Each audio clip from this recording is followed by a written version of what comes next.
Hi అండి, అందరికీ నమస్తే. ఉదయాన్నే అయితే కువైట్లో మా టిఫిన్ అయితే ఈ విధంగా అయితే ఉంటుంది. సద్దన్నం, మజ్జిగన్నం ఇలాంటివి ఏమి ఉండవు ఇక్కడ.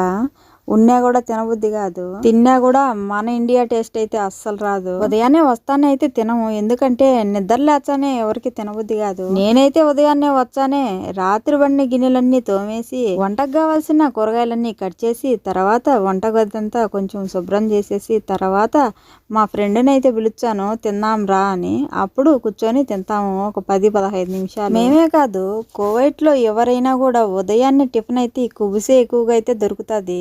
కాస్త కూస్తో డబ్బులు ఎగస్ట్రా ఖర్చు పెట్టే వాళ్ళు అయితే బయట అయితే దోశలు, ఇడ్లీలు మన ఇండియా వాళ్ళు అమ్ముతూ ఉంటారు, తెచ్చుకొని తింటారు.